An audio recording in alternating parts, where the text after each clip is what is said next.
why. Better Cool works fast to relieve acidity, heartburn, and indigestion. Trust Better Cool. Enjoy life. If symptoms persist, seek medical advice.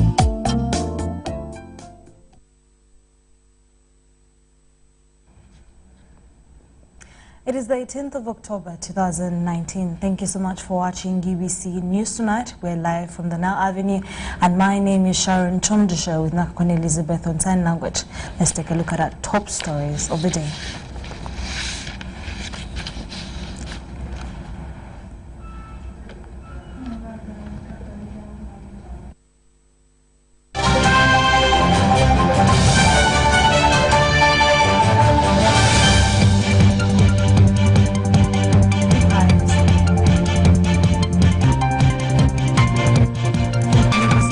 Partnership to improve content. And more stories. 80 billion Ugandan shillings needed to resettle street children. Boxing Federation to spearhead HIV and AIDS fight.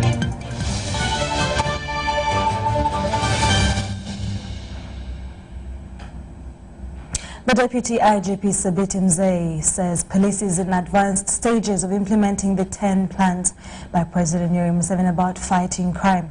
This is in response to President Yoweri Museveni's concern about the recent spate of crimes, especially in urban areas. Details follow. President Yoweri Museveni, through his social media platform on Tuesday, expressed about rampant incidents of murder and robbery, especially in the Kampala metropolitan area. Museveni also ordered the Deputy Inspector General of Police, Major General Mzee Sabiti, to address the future plans of police to handle rampant crimes.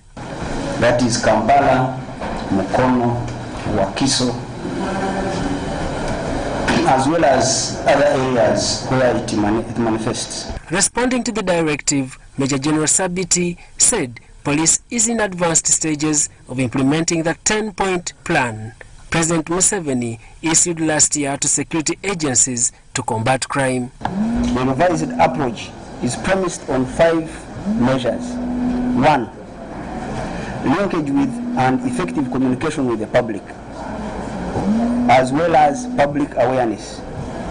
Each family in a zoned area of responsibility shall be given a telephone line of the nearest station or post. The public is encouraged to share all relevant information on all matters of security, including distress calls. We shall put suggestion boxes at the stations and... Sabiti says police will embark on strategies like expediting investigations and prosecution of culprits. This end will require a more robust and dedicated prosecution and judicial setup. Government will discuss modalities with the judiciary and the DPP. With the recent recruitment of a local defense unit by the army, over 2,000 suspects are being detained, according to the commander of the land forces, Lieutenant General Peter Elwelu. The problem is the courts. They are taken to court, then they find themselves back in the public. That's where the problem is, and that's why we need to deal with the issue of the court. When we get these criminals, they should be really handled. Otherwise, we send them there, or send them back to them. And all these people have been captured with the evidence. And they are part of the quick reaction forces. So we shall have to review the concept of operation of the LDUs. And as I said, I will answer up to that level. President Museveni promised to respond to the plans addressed by the Deputy Inspector General of Police. Daniel Mugoya reporting for UBC. Uganda Broadcasting Corporation is to partner with top Chinese movie production companies to improve its content. This was disclosed during a visit by a delegation from China Radio and Television Department alongside Daylight Entertainment Company that paid a courtesy visit to the corporation to showcase their content and how the national broadcaster can tap into their talent to improve Uganda's film industry. The Deputy Managing Director, UBC Maurice Mujisha, hosted the guests. We have a detailed report on this story. Delegation from the China Radio and Television Department. The department had with them 4 different production houses that produce series, dramas and movies. We were very fortunate to be shown some of the content they've produced, and they even immediately offered to provide this content for UBC to share on their platforms. We appreciated the interest in working with UBC, first of all. We also did appreciate their interest to share their content with us. And we were amazed at the quality, we were amazed at the storylines that are available. It's really almost what our audiences have been asking for. But we had also our interests as UBC.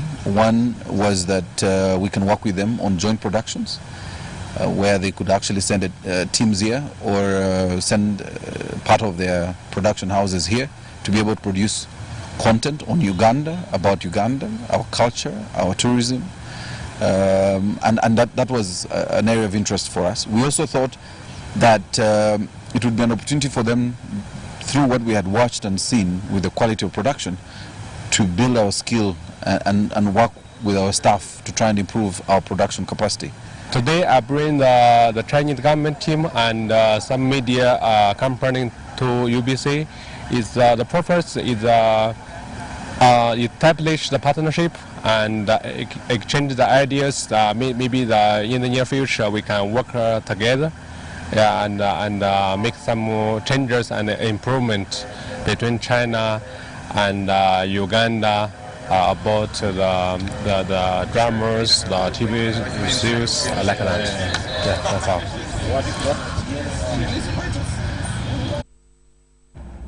Moving on from that, government through Ministry of Ethics and Integrity has given more time for consultations among stakeholders on the religious faith organization's policy in Uganda.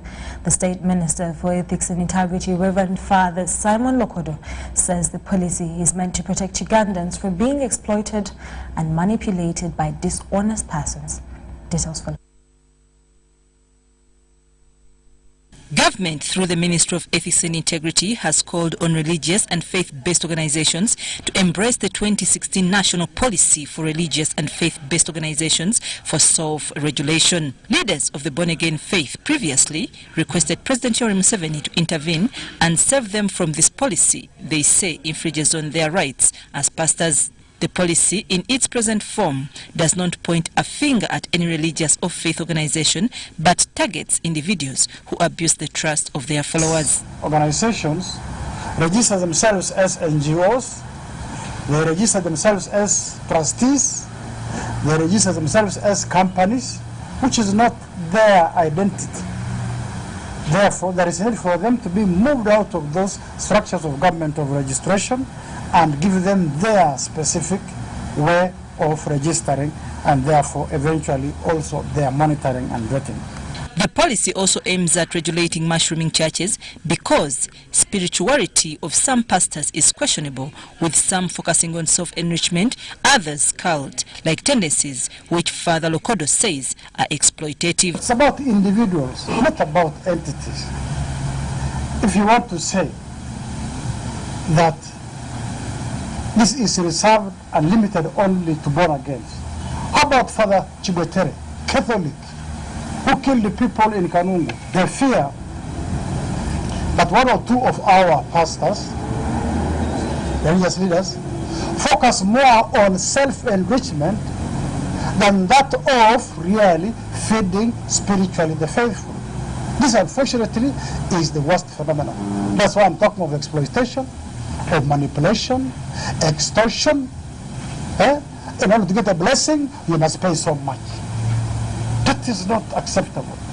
However, the lawyer of Prophet Elvis Mbonye's ministries questions why Operation Wealth Creation has been extended to churches. Now, for us who are from a prophetic ministry, mysticism is our life, prophecy is our life, supernatural manifestation of wealth is our life.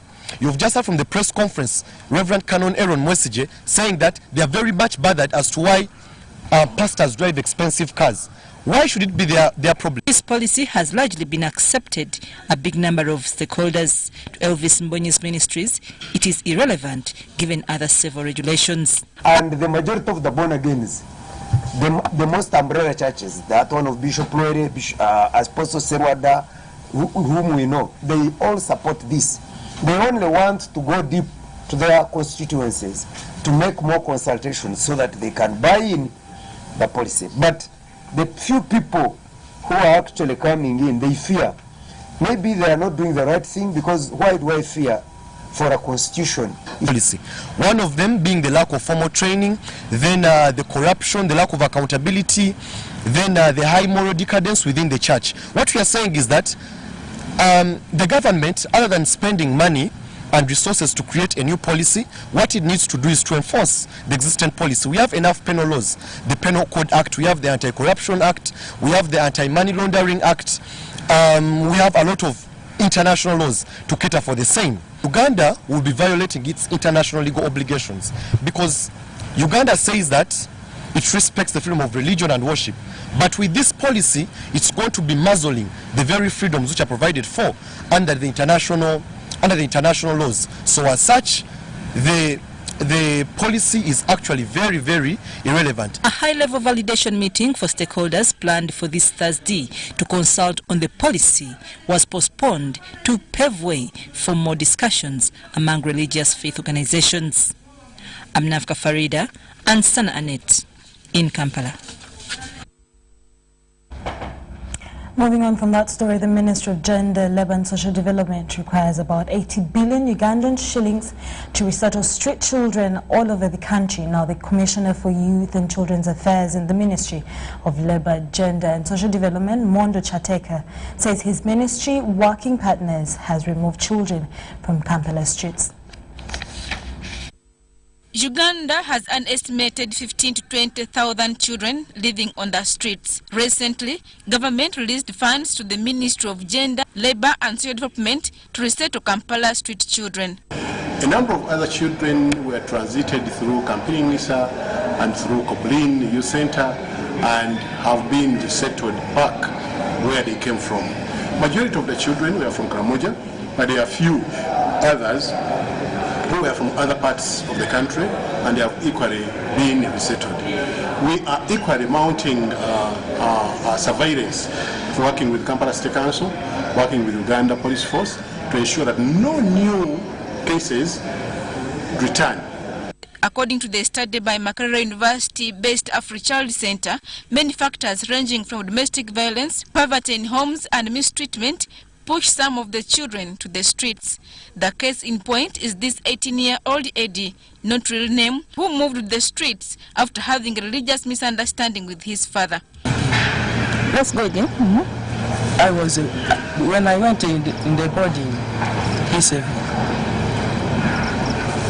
I went to come back when I got saved from there, then I came back home. When I reached home, I told the father, now we're going again, what? Then he used to send me, like in the market, like buying him these things like, how could I call it, this tobacco for using this smoking pipe. So he used to send me various things. Then I told him, Daddy, these things you send me for, I'm born again. The Executive Director, AfriChild Center, Timothy Opobo, is of the view that government needs to move faster to resettle and rehabilitate street children because they can be a threat to the country's development. These children who were estimating to be between 15,000 to 20,000 in the street today are going to become a social problem. And when I say social problem, they are going to be the ones that are leading in crime. Already we are seeing that recently the president has tasked police to deal with the issue of gangs. But if you look at the root cause of where these gangs emerged, it is many of these children from the street.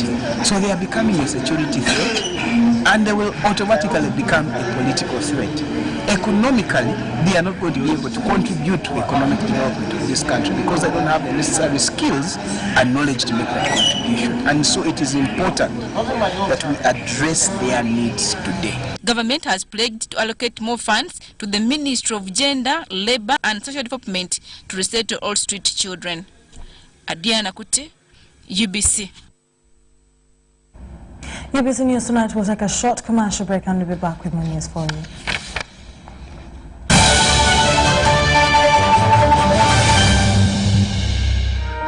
Every dream has a challenging journey. Ours began in 1998 with a mission to drive the development of a robust communications sector in Uganda. We created structures to champion the dream. We've evolved, made discoveries, supported great minds, empowered Ugandans, and fostered a vibrant culture, enabling communication for all. Down the years, we've created memories and networks, uniting generations and building great partnerships. Together, we can go even further. UCC, celebrating 20 years of achievements. Does heartburn stop you from eating the things you love? Eating too fast, alcohol or spicy food can trigger acidity, heartburn, indigestion or flatulence. Your best bet is Better Cool. Better Cool works fast to relieve acidity, heartburn and indigestion. Trust Better Cool. Enjoy life. If symptoms persist, seek medical advice.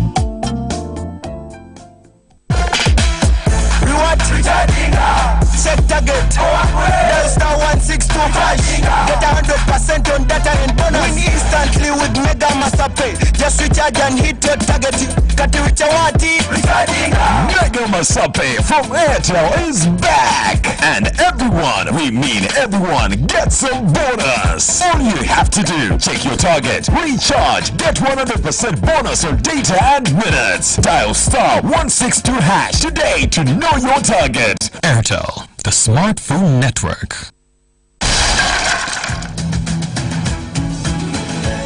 Measles and rubella outbreaks are still being reported in some districts in Uganda, putting the lives of our children at risk. In order to stop these outbreaks and maintain a polio-free Uganda, the Ministry of Health has planned a national measles, rubella and polio immunization campaign for all children under 15 years of age on 16th to 20th October 2019, starting 8 a.m. to 5 p.m.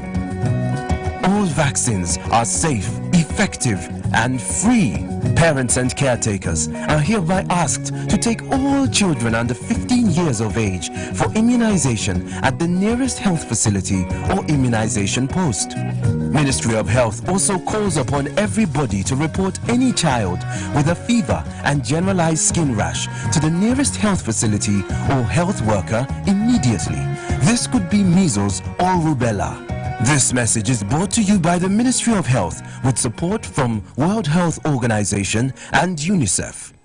333. What's up with number 3? It's 3 at Airtel and not 4 anymore. It's 3 shillings per second across all networks in Uganda. Make calls from Airtel to all networks at 3 shillings per second. Get to talk to anyone on any network anytime at 3 shillings per second.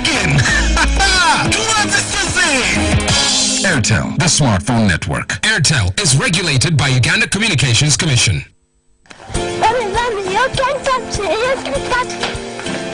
Daddy, what's wrong? I've had a long day, Angel, and I have a bad headache. Oh, I'll give you something that will make you feel better if you promise to play with us. Headache?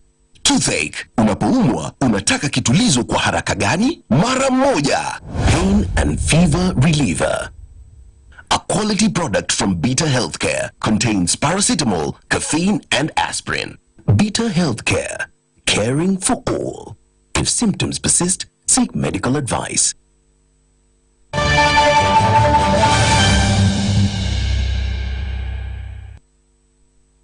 Welcome back from that short commercial break. In our business news, the second annual symposium on intellectual property, technology and innovation is slated for next week in Kampala. President Museveni is expected to take part in the 2-day symposium, which will tackle issues concerning the innovation and technology sector in Uganda. Details follow. Whereas are you confident the government is really pushing hard to push innovation, especially in this fourth industrial revolution? That's why, as you all heard before, the government set up that fourth industrial revolution committee, and also the World Economic Forum has invited countries to be able to sit and contribute towards regulation and basically discussing the issues that affect every country, things like taxation of digital assets and the like. So just briefly, in terms of the format of the conference, it will be a 2-day conference. We'll have very many speakers. The judiciary and of course Uganda Law Society, we're really trying to embrace innovation and moving forward. And I know the society in the past, even the judiciary has received a lot of criticism from the public, in terms of we're still living in the 19th century or whatever. But at least I'm happy to inform you, as Fiona has mentioned, that we shall be filing documents electronically and serving documents electronically. So we shall be having the judiciary that will be represented at the symposium. One of the chairs, I think Justice Godfrey Chirawire, will be coming to speak to you, to explain to you about the e-justice project, how it affects you as the ordinary Ugandan, and how it's going to make it easier for you to be able to access court and have access to justice. To really find out new things about what is affecting the health of our population here in Uganda, and what innovations and what interventions we can do to improve people's health.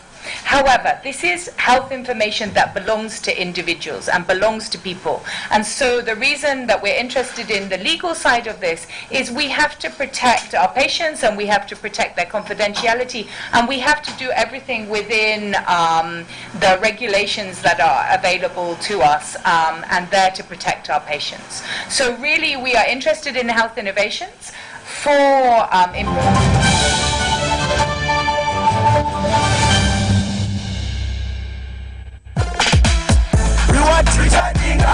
check target. Dial star 162 hash. Get 100% on data and bonus. Win instantly with Mega Master Pay. Just recharge and hit your target.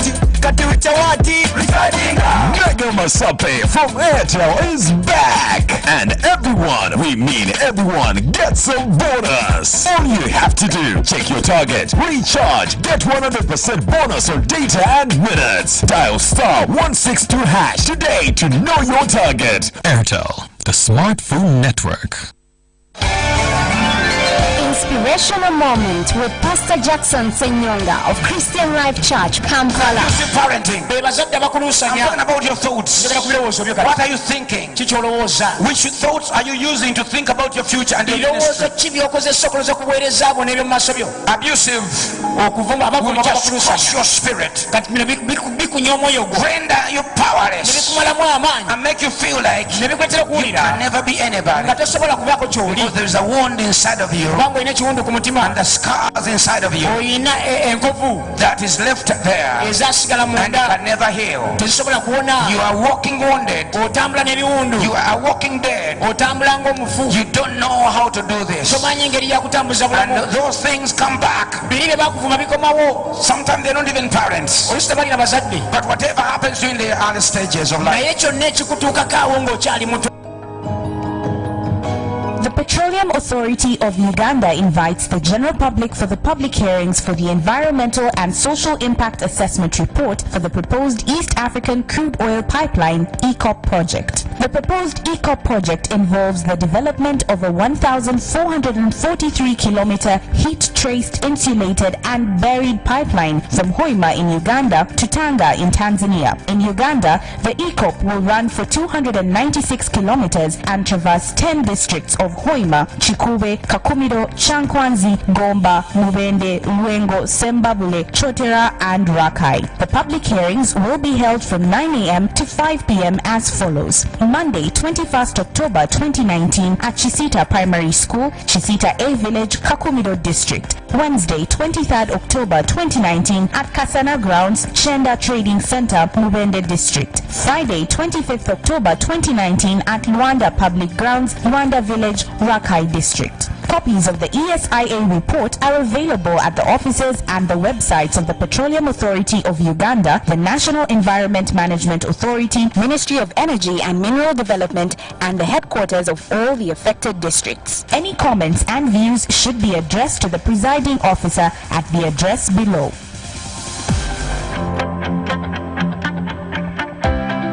The two-day symposium will look at the latest intellectual property rights within the Internet of Things, uncovering the impact it has on innovation and development. discussants will cover areas in pharmaceutical, big data, telecoms, ISPs, banking and insurance, government, energy and automotive. The main purpose of the conference is to examine the best ways in which to use knowledge and innovation to boost youth employment and foster the adoption of new technologies under the theme Innovation and the Internet of Things.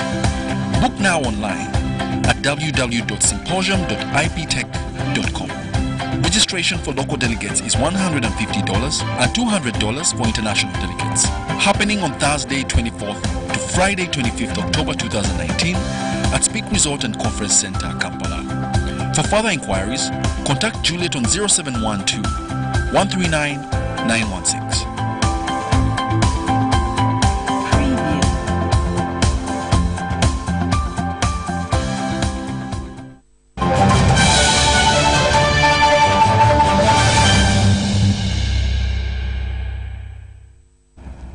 In our sports news, a two-day Federation of Africa University Sports Workshop has started in Kampala on the theme of an updated sports manager. Now, the major aim of this that has attracted participants from countries like Kenya, South Africa and Botswana is to address the gender gap in sports competition and management. It's a precursor to the inaugural Kings of Rugby series the Makerere University hosts starting on Saturday.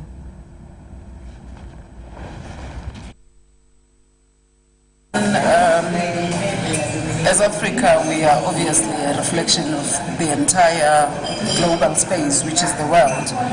And I think challenges of the gender gap exist throughout. However, we've made it our responsibility to ensure that we start ensuring that what we do for boys, we will also do for girls. So, as from next year, as you know, we will be having the first games in Kenya. We will ensure that for all the sporting codes that we're going to have, we will have for both boys and girls, and in this instance, men and women. Because whether we like it or not, women are an integral part of our communities, and therefore it is our responsibility to try and accelerate the emancipation and participation. And also I think it is key for us to ensure that we develop the next layer of leadership, because students are the future leaders, and as administrators we need to ensure that we groom the next layer of leadership. That's all we had for you today at 8 p.m. For more news coming your way, do join us again at 10 p.m. for everything that you have missed or everything that you still want to catch up with in our latest stories. Now, my name is Sharon Chandisha with Nakpon Elizabeth on Sign Language. We'll leave you with the weather forecast that is presented by Alex Semba. Have a lovely night. Here we are again with the latest in weather from the Weather Center with Semba Alex Kim, only here on UBC TV. By 9 a.m. this morning, Bududa reported 130.3 millimeters of rainfall. This was quite high and has a lot of implications for the people in the region. Otherwise, the eastern was quite active with Jinja at 48.5 millimeters and Tororo 97.2 millimeters of rainfall. This was because of the alignment of the rain belt over our region. Otherwise, tomorrow we should see most parts of the country have chances of rainfall, especially the eastern. The western is expected to have sunny intervals. However, in the afternoon, we do expect a continuation of wet weather activities across the country, apart from Kampala and Lira, where sunny intervals are expected. Temperatures are expected to range between 22 degrees Celsius in Kabale to 28 degrees Celsius in Kasese, while Kampala at 26 degrees Celsius. Also across the globe, we are forecasting for Lagos as well as Doha chances of rainfall, whereas Pretoria is expected to have sunny intervals at 34 degrees Celsius. That will be quite high. That concludes it for today. Stay tuned to UBC TV. I remain Semba Alex Kim.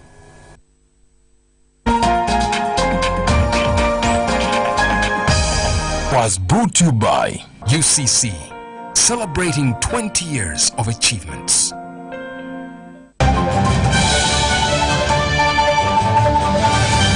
Brought to you by